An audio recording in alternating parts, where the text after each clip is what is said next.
Ladies and gentlemen, Coach Shivanand Surve.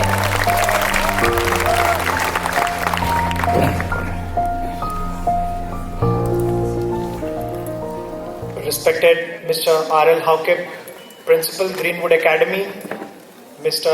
Henry Haukip, Vice Principal, Greenwood Academy, respected pastors, teachers, staff, dear parents and students, a very good evening to all of you. At the outset, let me thank the principal of Greenwood Academy for having considered me worthy enough to be invited as the chief guest of this wonderful graduation program. Firstly, because I've never attended one. Even as a student, we never had graduation programs for HSLC. And for us, HSLC results was going to the cyber cafe, checking our results, coming back home. If we did well, we received blessings. If we didn't do well, then of course we would get some beatings. And when I completed my engineering also, immediately after my engineering, I left Bangalore and I went to Delhi for my civil services preparation, so I couldn't attend the graduation ceremony that time. So thank you, sir, for having invited me and making me part of this wonderful graduation ceremony. It's lovely. Thank you. For the first time I'm wearing this gown, so I'm really very, very happy. Thank you. Friends, I'm not a motivational speaker. I'm not a great prolific writer also. The best way to describe me would be an absolute realist. Also, I do not want to put a sense of achievement in the students for accomplishing this feat, this academic year.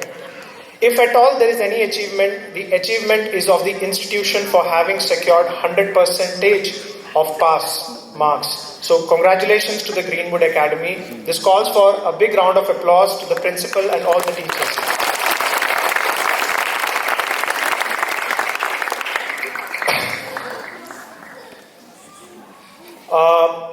But at the same time, many congratulations to all of you too for having graduated your HSLC. But friends, from my vantage point, when I cleared my 10th examination with distinction, I thought that this would be the end of it. That I thought that I had arrived on the world stage. Vigor, energy and preparation. All of you may remember the example of the spring. The more you press it, the stronger it becomes. And when you leave it, it bounces off with more strength. That is how you have to take failures. Here, failure means if you haven't scored enough marks, that you are not satisfied with your marks that you have achieved. This is for those students. Everybody knows Michael Phelps. You guys know Michael Phelps? This is an example of how one could be very talented, but without hard work, they are nothing. Michael Phelps is the world's greatest swimmer ever to be born. He has more medals than 88 countries combined in the Olympics. What he did differently was that when you enter a competition like Olympics, when you compare the talent, all the swimmers, all the 10, 15 swimmers who are competing, they are at the same level. But what separates them? In one of the interviews, Michael Phelps said that he used to train on Sundays. There was no rest. For 5 years, he did not rest even on a Sunday. So that gave him 54 additional days to be better than his competition. So not just talent. Everybody believes that Michael Phelps was a great swimmer because of his natural physical abilities. No. What separated him was the training that he did. Those 54 extra days of training per year that he did, that separated him from the rest of the world. Again, from the world of sports, I come from a generation where Sachin Tendulkar, the great Indian batsman, was my idol. How many of you follow cricket? Nobody, huh?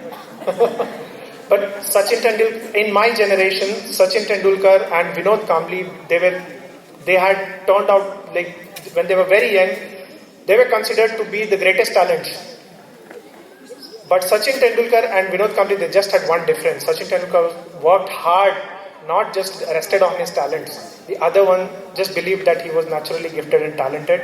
Nobody now remembers Vinod Kambli, but the entire world knows that Sachin Tendulkar is one of the greatest cricketers to have walked on this earth.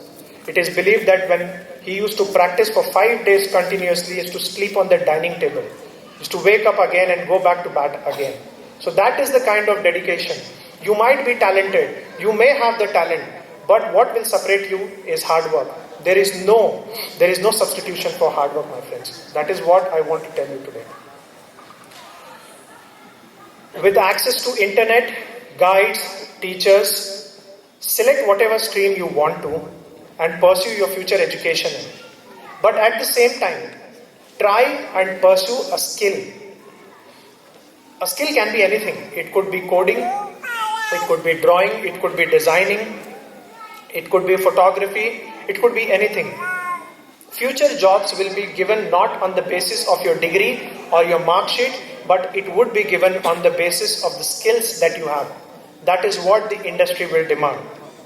I truly believe that all these future jobs will have to choose those people who have skills over those people who have greater marks in their graduation. Dear friends, other than this, working very hard, working very tirelessly, not giving up, all these lessons you would know. But the most important virtue, I believe, is the virtue of righteousness. Virtue of righteousness is to choose the right from the wrong. You have to make morally, ethically sound decisions, not just in your professional life, but also in your personal lives. I would like to end my speech with a quote from the former scientist and president of India and the greatest Indian, I believe, to have walked this land, APJ Abdul Kalam. The quote goes like this: when there is righteousness in the heart, there is beauty in the character. When there is beauty in the character, there is harmony in the home. When there is harmony in the home, there is order in the nation. And when there is order in the nation, there is peace in the world.